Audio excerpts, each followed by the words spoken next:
Today we welcome to the show Kristina Scaglione, co-founder and clinical director, trauma-informed therapist, holistic innovator, LGBTQIA+ advocate.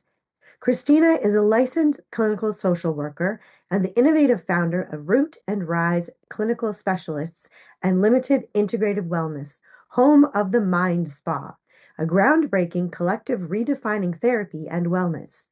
Known for her straightforward approach, Kristina combines firm accountability with radical compassion, guiding clients toward lasting transformation through her unique mental wealth care philosophy.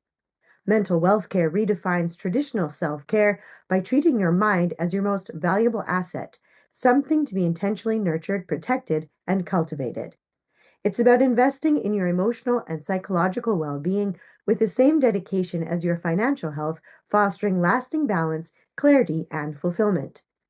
With over 14 years of experience, Kristina is recognized for integrating evidence based psychotherapy with holistic, creative, and somatic techniques. She is trained in EMDR and certified in DBT, EFT, and advanced holistic counseling, working with adults, couples, and LGBTQIA+ individuals who seek genuine lasting change. Her sessions are clear, empowering, and focused on results, centered on authenticity, independence, and meaningful human connection. Before founding her practices, Kristina earned her BS in criminal justice from Northeastern University, where she co-developed youth gang intervention programs, LGBTQIA+ mentoring services, and an LGBTQIA+ suicide hotline. She later obtained her MSW from Stony Brook University, focusing on macro-social work, psychopharmacology, CBT, and crisis intervention. Through Root and Rise, Kristina and her co-founder, Julie Stark, have built a boutique psychotherapy practice known for precision, creativity, and heart. With limitless integrative wellness, she expanded that mission into a multidisciplinary mind spa environment where mental health intersects with movement, mindfulness, medicine, and modern healing practices under one roof. The collective brings together therapists, wellness professionals, fitness experts, and creative healers in a space designed to support mind, body, and spirit. At the core, Kristina believes that healing isn't one dimensional, and neither are we. Her approach goes beyond traditional therapy limits, empowering clients and clinicians alike to prioritize their mental wealth care and push past boundaries. So, welcome, Kristina, to our podcast today. It's not lovely to have you here. Thank you And so much for having me. yeah, you're welcome. So we're just going to dive in because you have so many interesting things that you're doing. And I know when your PR person first reached out to us about your podcast and I checked out your website, I thought it was very fascinating what you were setting up with the Mind Spa. But before we get into that, what started you on like your personal wellness journey? All right, great. Thanks for having me on your show. I really appreciate it, Kelly and Kelly. So I would say my journey started over a decade ago. I was in my own therapy process, and my therapist at the time suggested that also become a therapist because I had a knack for understanding people's pain and understanding how to get through trauma in a healthy way. I always, even throughout my own journey, I tend to I guess gravitate towards a more positive spin of things. So she was recommending that I go to therapy and then complete my therapy and then go to grad school. So that's kind of how it started in the early mid 2000s. And from there, I've been a therapist for about 12 years, and in my own practice and journey of personal healing, personal growth, and parallel work that tends to happen when you work with so many different individuals, you have like a borrowed benefit of not only witnessing their progress, but there's also wins in there for you as you develop as a clinician. And with that being said, we'll fast forward to COVID. I'm trying to like truncate it as much as I can. We'll fast forward to COVID time. I was going through some of my own autoimmune conditions that had flared during that time that we were in the pandemic. And so, mixing my background, my experience, and my desire to get healthy, I was able to develop what is now known as the Mind Spa by using a model that helped me. So the model was approaching mind, body, spirit together to treat me as an entire person, which is how I treat my clients too. And this is just how I practice anyway. Hmm. I wanted to kind of maximize the scale and make it so that everybody can have that, even if they don't have that particular model in their own therapeutic journey. How could they find it outside of that? Or how, if they wanted to make the transition to have their therapeutic journey bring them to us, that's also something they can do. So it was one of those situations that was already happening in my mind, and I wanted it to be something that everybody could have. And that's 12 years in 3 minutes. Yeah, I was gonna say we skipped Well over done. like a Well whole done. decade.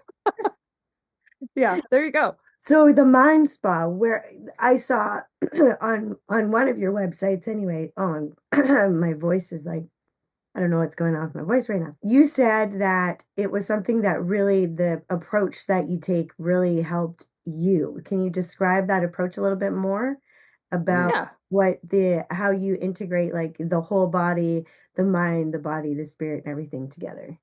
Yeah, absolutely. I would say that my model of the way I treat my clients in therapy is I don't approach it as just a presenting issue. So let's say you come in with whatever prompted you to make the call is not the only thing we discuss. So it's I want to get to know you as an entire person. I want to know your background. I want to know what drives you. I want to know what upsets you. I want to know what motivates you. I want to know every aspect. I want to know who's in your life that supports you. How do you take care of yourself? How did you learn how to take care of yourself? Is anybody around that helps cheerlead that? Are you by yourself? So like trying to get an understanding of that. What's your spiritual practice? So understanding a person's entire makeup helps me help them. And so when it comes to treating the entire person, we're not just like the presenting issue. We're not just a crisis. We're not just what happened to us.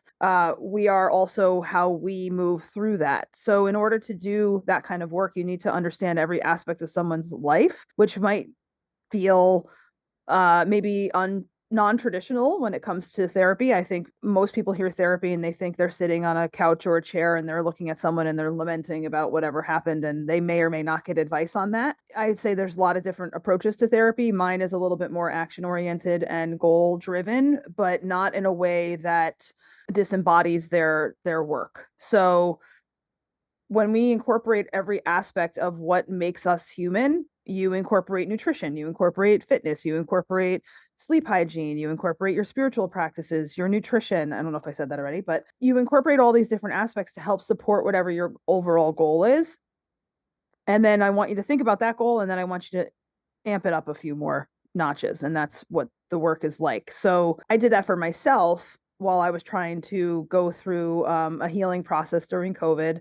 And I worked with a lot of different clinicians to marry Eastern and Western models. And so more of like a take what resonates and leave the rest type of approach. But I was able to work with different clinicians and practitioners that honored each other's work, even if they didn't understand it, which I think is very important. So even if this person had no idea what this other person was doing, they didn't steer me away from that because it resonated with me. They were trying to help me weave the fabric that was going to help me get to the next, let's say, chapter I was trying to aim for. And with that model, I was able to incorporate that with each of my clients on a more direct level, because now when they come and meet with me, whether it's on the screen or it's in person, they can walk out these doors and they can meet with those clinicians that I also worked with, or they can zoom in and they can meet with them virtually.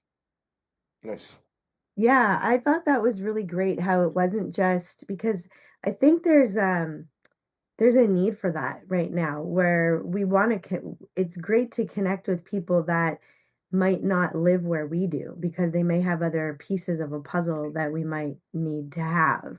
And I Exactly. think in Yep. person is great, but it's also having that access to virtual help as well can be, but real help, not just like, asking questions of say Chat GPT or something and hoping that we call it Hoping therapy, for the best. hoping for the best. Uh, Yeah, I think that's a really great approach to do that. And just as you were talking, that's because we take a holistic approach when Yeah. we have clients because we do teach qigong and we teach all these other physical things, but the physical things that we teach actually do bring out somatically, you of know, course. things that people have stuck in Buried their tension. tissue. Go ahead, you keep talking. Yeah, the buried tension, the mental frameworks that are keeping us stuck in one place versus being able to lift ourselves up.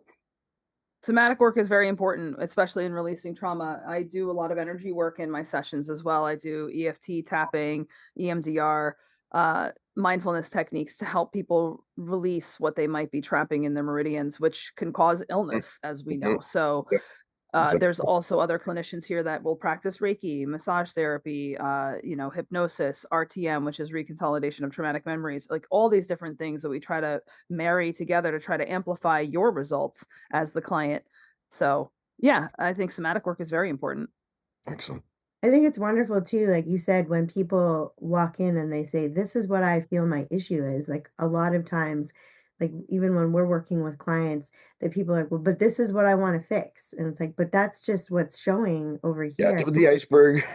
Yeah, like there's other things that might be preventing you from doing the thing that you want to do, or like buried beliefs and things like that. Hmm. So I think it's really wonderful that you are also one of those people that like, let's dig a little deeper. Let's find Yeah. out more. Like you said, ask about their spiritual life, their personal life. What is, what kind of stressors maybe do they have that they're not, talking about, or things like that, because there's so many things that I know for myself there's was an issue that just kept coming back until I finally hit on the core thing of like what it was. And I, had worked through layers of it, but it was like, wow, when you finally get to that thing, it's like that changes everything.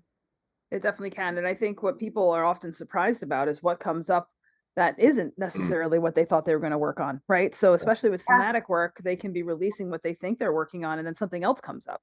It's very similar with EFT. They'll come in and they'll say that they feel anger, and they might feel that it's in their chest, and I'll have them scale that to 0 to 10, 10 being the most intense. And then over a couple, like maybe even 1 or 2 rounds, and I check in to see where the number is and where that emotion is. And that's not what's coming up at all. It's not even on the radar anymore. We're on to something else. And I'm like, okay, so what you thought you were coming in here to work on is really just something that was, like, let's say, a protective emotion that was masquerading as something that we really need to do our work on now. Yeah. Yeah, Yeah, exactly. exactly. So I was in reading your bio that you have a background in criminal justice. Is it all right if I ask you a little bit Sure. about that? Because I thought that was interesting how you had done youth intervention and you'd done mentoring, because I feel like that's probably a big part of your journey in helping those people, and then how it's integrated into what you're doing today. So yeah, I would say mentoring is something I'm doing today. I also think, my first half of my career I spent in more of a forensic social work background. I worked with a mandated population, and I treated different types of people that were coming out of jail. So I did individual therapy and group therapy, but it was mandated, which meant that there was limited confidentiality. Oftentimes, parole or probation officers were present, Oh, which made it for a very different dynamic. And I would say, no kidding. yeah, no, they had to be in some of the situations. And I worked in rooms where there was panic buttons available if, the person I was sitting with became No, upset. understood, understood. Yeah, yeah. Upset, unhinged, whatever the word. But I never actually had to use any of that stuff. I had a great rapport with everybody that came through my office. I never had to use the panic button. And I feel that what I learned and what I hope people remember from what I'm about to say is that, we're all human. And I think that, no matter what someone is potentially working through in their lives, we're all human, and we all have light in ourselves. Whether we choose to see it or work on it shining is a different story.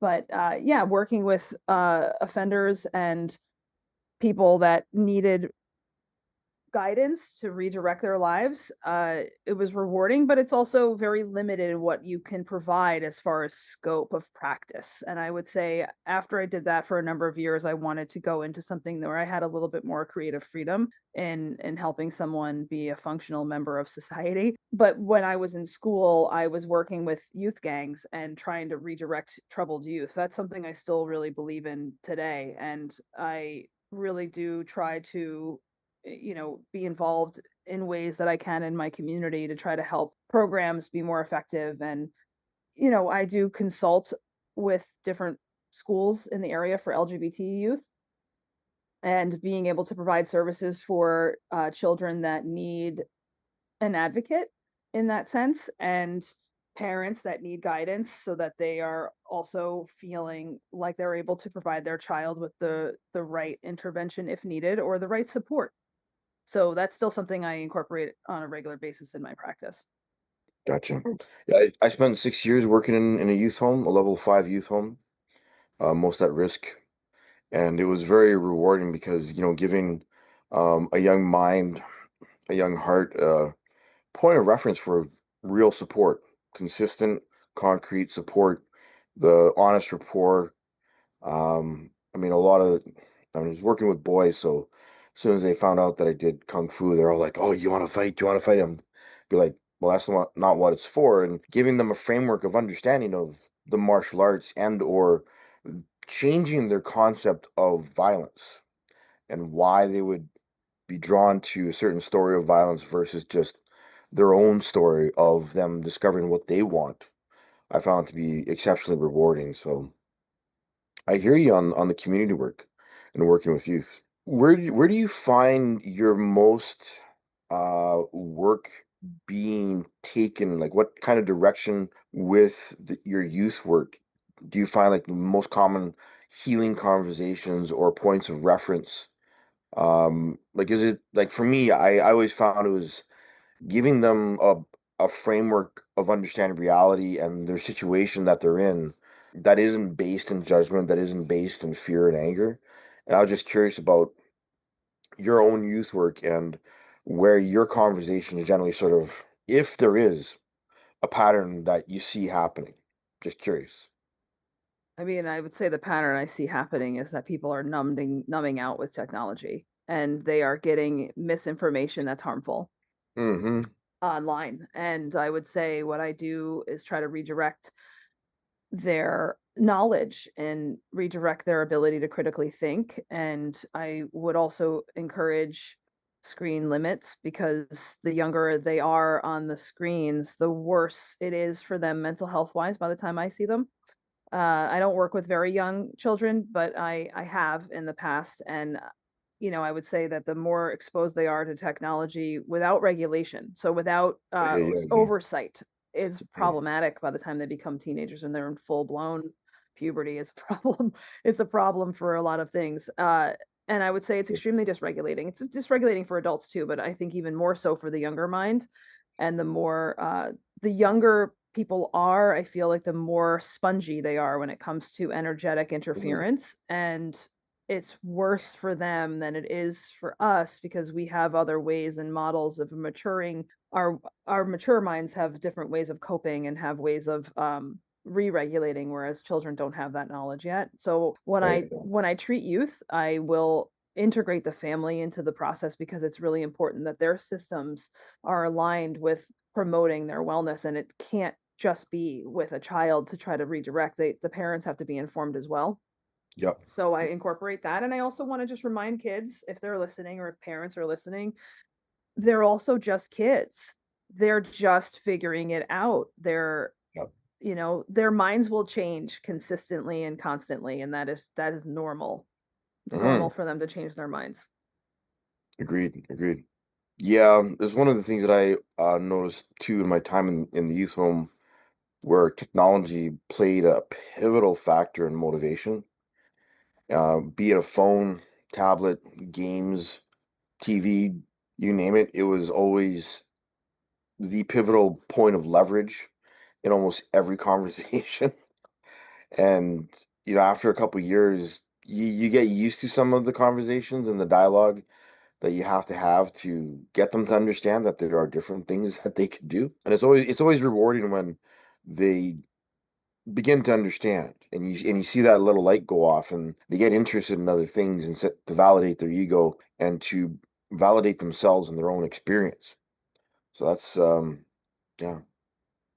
I worked in a residential facility for adults, which meant that 18 and older. So 18 and all the way up to 98, I think was the oldest resident that was there. And it was for severe and persistent mental illness. A lot of them had been homeless at some point or another in their lives before coming into that facility or working with me. And technology was also a motivator in that setting as well. And I would say can be very beneficial, but has to be used in a way that's productive for their own wellness. Yep. Yep. Yep. I also think it's great when you're talking about working with kids that you work with the parents as well because you can give kids ideas, but what do they go home to? We don't. I can't untether the work. The children are not usually the issue. Hmm.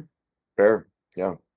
Yeah, because They're kind of yeah, like comorbid, not to interrupt you, but the nope. children will regurgitate what the issues are. So Yep. they are a mirror for what the problem is in the system of the family. And so what I end up seeing is just a comorbid culmination of problems that are existing from the parents trying to parent in a way that they're not able to or not sound to, and they need some redirection and gentle guidance in how to be better in that particular sense and also better to themselves so that they can show up to parenting in a different way. So anytime that I get a youth in my doors, it's maybe a session or two before I'm calling the parents in. Hmm. Hmm. Mm, yeah, yeah. As a mom who's raised four kids, I certainly know I became aware very early when I had kids that, well, and I knew it before, but it's your children will amplify the issues that you have Mm-hmm. because and if you're become aware of yourself, you know how your behavior affects them. Yep. So they will mirror things, they will act out, they'll do all kinds of things. And, a lot of people who aren't aware, like, well, I don't understand. My child's like this. And it's like, well, they're like that for a reason. And it's usually because of you. And that's not to blame people. No. Really, but I say that as a person who knows that with my first husband, we did a lot of arguing at the beginning of our relationship and how that affected our child and how we had to do repair work, not only for each other, but for her too, because there were just habits and things that she picked up, mannerisms, stuff like that. Like I And said, they're sponges, right? So yeah, they're so just they're just seeing things. Yeah, for they're sure. not able to do anything other than mirror. That's the whole point of their upbringing, right? That we Yep. learn by imitation. So Yep. it's clear to me that I know exactly what's going on in the house. Yeah. Oh Sometimes more yeah. so Oh than my yeah. kids. Yeah. Kids show a lot. They express a lot of the core issues, as you said, and that codependency or really speaks volumes. Once, as you said, one or two conversations. Once you have enough experience and you recognize some of the patterns, you're like, okay, all right, where are the parents? I mean, the work that I did was with First Nation youth here in Winnipeg, and most of the time the family was not involved, literally could not be involved because they're not in the city, in the location, or even interested, which Yeah, was, culturally, I can yeah, understand that. yeah, yeah. So to ask you a little bit more, you are also the founder of Root and Rise Clinical Specialists and the Limitless Integration Wellness. So are those two separate entities or? They are two separate entities, but Limitless Integrative Wellness is an umbrella of all the clinicians that work collaboratively together in a community that provides services across the board. So Limitless is the umbrella. Root and Rise is a clinical arm underneath that umbrella. Hmm. And in addition to that, we have other providers that, like I was saying earlier, provide vitamin IV infusions, concierge MD, concierge psychiatry. We have hypnosis, Reiki, lymphatic drainage, massage therapy, nutrition, personal training, life coaching, spiritual coaching, tarot cards, even. Hmm. Uh, so we have a myriad of providers from all different lanes, if you will. I mean, Eastern and Western, and they work collaboratively together under Limitless. And they each respectively own their own businesses, but they choose to come in and collaborate in the community Right and on. be members of Limitless. So they've joined to be a member and to collaborate and to share.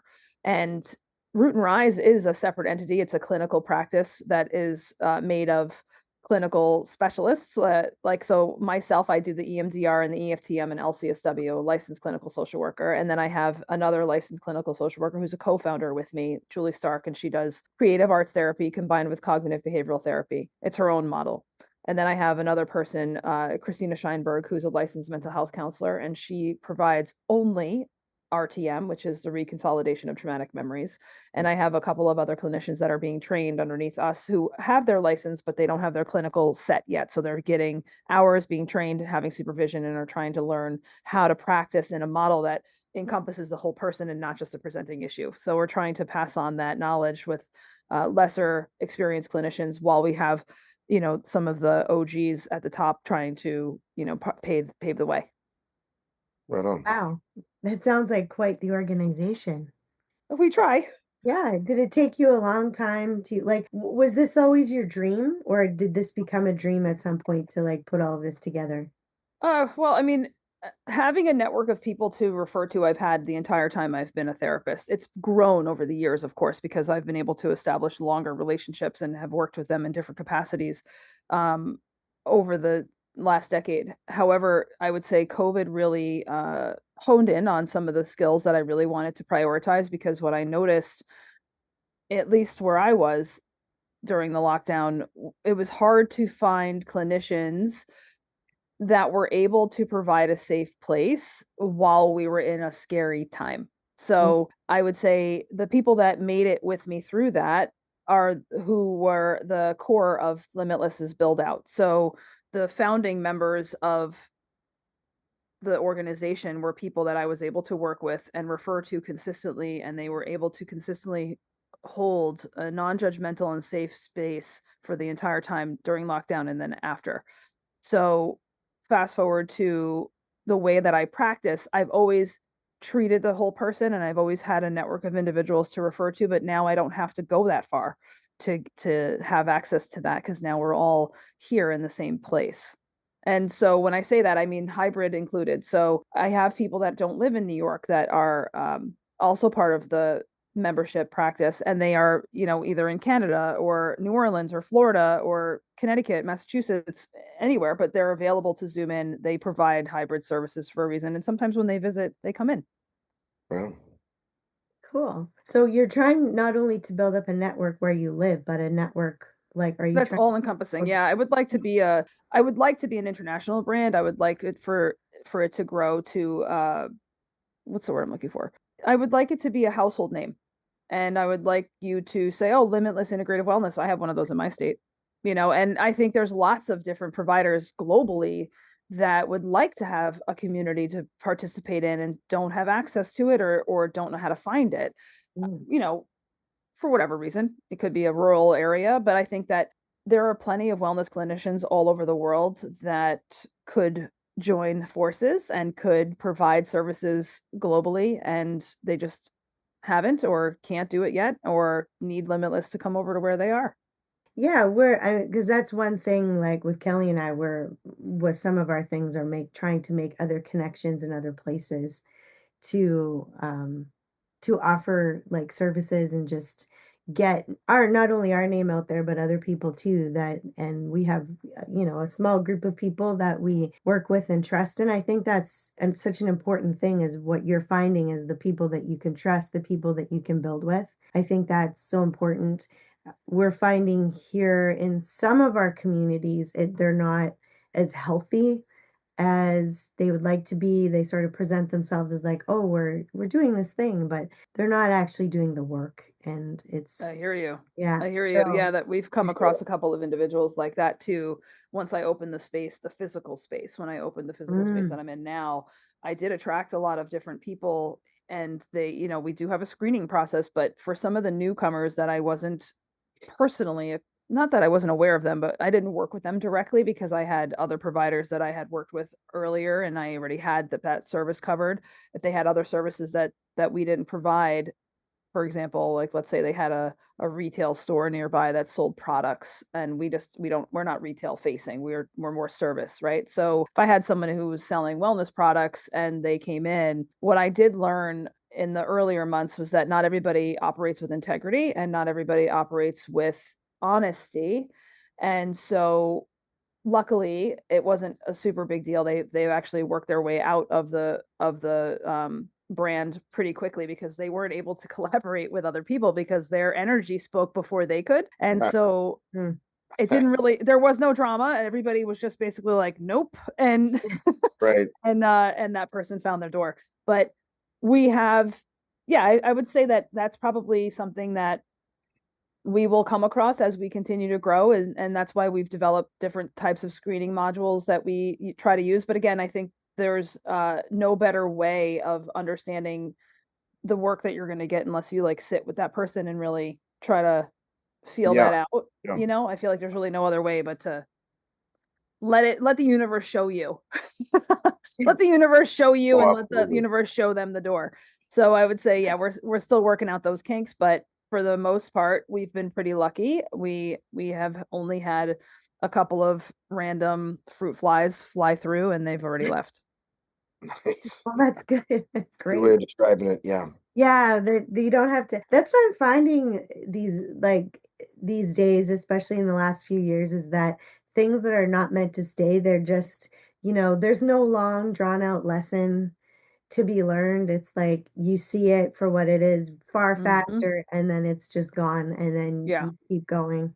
Yeah. Yeah, to the I mean, the network really, it's either you make the most of that engagement or you don't. And so the point of it is to be collaborative. If you come in with the collaborative language, but you don't have the collaborative energy, it'll work itself out. You'll be pushed out with Yep. our energy. You know what I mean? It's Yep. just it's what's the what's the point? No one's going to be able to see my facial expression because we're only doing a recording, but my face was almost like WTF. What are you doing? yeah, true. Exactly. Yeah. So, What else would you like to tell us about what you're doing or what you see for the future for the mind spa? well, I like I said earlier, I would like to expand. I would enjoy inviting more members and more collaborations. We have a networking event that we're doing here tomorrow that has over 60 people RSVP'd to it already, and that's not even including the virtual side, which we do. We host a virtual networking as well, which is held at a different date.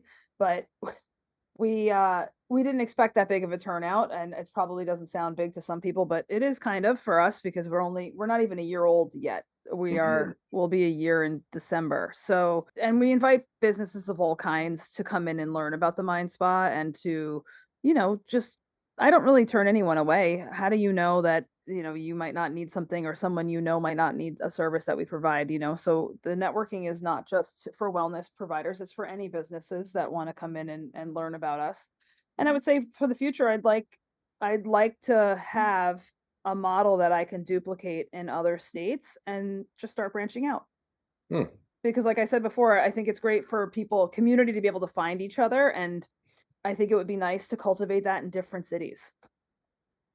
Absolutely. I think that's great because, like you said, when you invite in a business, like you never know if that business, maybe they're going to want to work with somebody for their employee wellness programs or something. Like you might invite them in thinking that, oh, they're going to provide me with something when you end up providing when they go, "Oh, this would be really great for," Yep. something that somebody else has had in mind, and you just never know where those connections will lead. I think that's one of the most fascinating things that I love about life is just meeting different people and then finding out like, "Oh, I want to work with that person," or "I want to know more about them," or they have something that we just for ours, we just found someone in New York. No, not New York, Rochester, right? Just, I think, yeah. who Yep. also teaches Qigong. And we were looking for something in particular and just happened to stumble across a website and then started a conversation over email. And